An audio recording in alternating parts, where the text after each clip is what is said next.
Halo teman-teman, sebelumnya kenalin namaku Patrick Arvito. Aku founder dari Instagram masuk.smptn. Nah, berhubung banyak banget nih teman-teman yang masih kelas 10, 11, dan 12 yang tanya via DM ke kita, apa sih Kak perbedaan antara SNPTN, SBMPTN, dan UTBK? Nah, sekarang aku bakal ngejelasin sedikit mengenai hal tersebut. Ada 3 jalur yang bisa teman-teman ikutin. Yang pertama SNPTN, Seleksi Nasional Masuk Perguruan Tinggi Negeri. Yang kedua SBMPTN, Seleksi Bersama Masuk Perguruan Tinggi Negeri. Dan yang terakhir itu ada Seleksi Mandiri Masuk Perguruan Tinggi Negeri atau SM. Nah, dari ketiga jalur tersebut, apa sih perbedaannya? Untuk SNMPTN dan SBMPTN itu diurus oleh LTMPT, Lembaga Tes Masuk Perguruan Tinggi Negeri. Sedangkan SMMPTN, Seleksi Mandiri Masuk Perguruan Tinggi Negeri, itu biasanya diatur atau diurus langsung oleh universitas.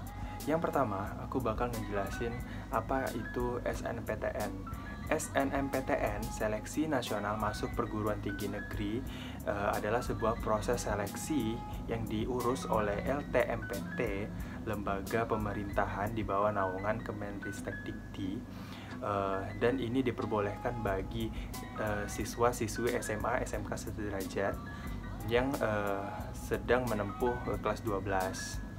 LTMPT sendiri melihat track record atau nilai akademik teman-teman dari semester 1 sampai semester 5. Nah, sebelum itu teman-teman akan diseleksi dulu nih. Karena setiap sekolah itu memiliki kuotanya masing-masing. Contohnya, untuk sekolah dengan akreditasi A itu mendapat kuota 40%. Nah, jadi teman-teman yang bisa mengikuti SNPTN adalah teman-teman yang masuk ke ranking paralel sesuai dengan kuota yang tersedia di sekolahnya masing-masing. Sangat tidak disarankan untuk mengambil lintas jurusan. Artinya, apabila teman-teman anak IPA, maka sebaiknya kalian mengambil rumpun saintek. Sedangkan kalau kalian itu anak IPS, sebaiknya kalian mengambil rumpun soshum. Dikarenakan komponen antara raport anak IPA dan IPS itu berbeda, sehingga sangat tidak disarankan dan lebih baik mengambil jurusan yang linear.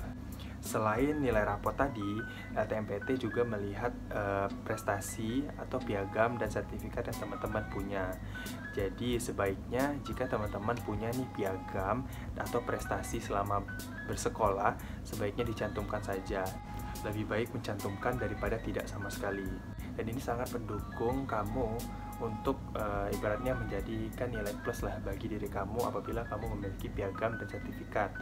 Berhubung masih ada waktu sekitar kurang lebih 3 bulan lagi nih untuk menuju Januari 2021, lebih baik teman-teman udah mulai persiapkan nih dokumen-dokumen seperti piagam prestasi tadi. Selanjutnya adalah SBMPTN, Seleksi Bersama Masuk Perguruan Tinggi Negeri. Nah, dikarenakan nih SNPTN ini kuotanya tidak begitu banyak dan pendaftarnya cukup banyak, kemungkinan teman-teman ada yang tidak lolos nih, sehingga harus mengikuti seleksi SBMPTN. Nah, sebelum mengikuti SBMPTN, ini ada yang namanya UTBK. UTBK merupakan ujian tertulis berbasis komputer, dan ini nilainya nanti akan dipakai untuk mendaftar SBMPTN. Nah, jadi si UTBK ini merupakan ujian untuk mendapatkan nilai yang bisa teman-teman nanti pakai untuk mendaftar SBMPTN. Nah, sekarang teman-teman udah kebayangkan apa perbedaan antara SBMPTN dan UTBK. Kalau UTBK adalah proses ujiannya untuk mendapatkan nilai, sedangkan SBMPTN adalah proses seleksi dan untuk memilih jurusan dan universitas yang teman-teman inginkan. Nah, kemudian apa sih perbedaan antara SNPTN jalur undangan dengan SBMPTN UTBK? Nah, kalau SNPTN ini seleksinya gratis atau tidak dipungut biaya sama sekali. Sedangkan SBMPTN UTBK ini biasanya memiliki biaya administrasi sekitar 200 sampai 500 ribu. Namun, jika teman-teman mengikuti SBMPTN UTBK itu melalui jalur beasiswa bidik misi, maka tidak akan dipungut biaya. Yang terakhir adalah seleksi mandiri masuk perguruan tinggi negeri. Nah, jika teman-teman nih gagal di SNMPTN dan gagal juga di SBMPTN, kalau bisa jangan ya. Teman-teman masih ada kesempatan nih untuk bersaing di SNMPTN atau seleksi mandiri. Nah, biasanya seleksi mandiri ini diadakan oleh PTN masing-masing. Bisa jadi memakai nilai UTBK yang udah teman-teman punya, atau bisa jadi juga mereka menggelar seleksi lagi, atau bisa juga biasanya memakai nilai raport, ada juga ini. Nah, jadi gimana? Apakah teman-teman udah paham apa perbedaan antara SNMPTN, SBMPTN, dan SM atau seleksi mandiri? Jika teman-teman masih bingung, bisa komen atau DM di Instagram Masuk SNMPTN, atau juga bisa ke Instagram aku, Patrick Su. Berhubung masih ada sekitar kurang lebih 3 bulan lagi nih untuk menuju SNMPTN, sebaiknya teman-teman udah mulai fokus, kemudian udah mulai mempersiapkan segala sesuatunya dengan matang. Yang ada sertifikat udah mulai disiapin nih.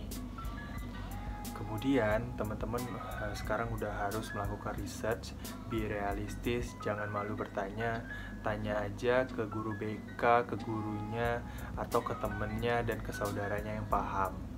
Karena itu sangat membantu teman-teman untuk bisa paham apa sih sebenarnya SNMPTN ini. Oke teman-teman, mungkin segitu aja buat kali ini. Untuk next video aku bakal ngejelasin lebih rinci mengenai SNMPTN, SBMPTN juga. Dan jangan lupa like, komen, dan subscribe untuk dukung terus channel ini. Terima kasih banyak buat teman-teman semuanya. Assalamualaikum warahmatullahi wabarakatuh.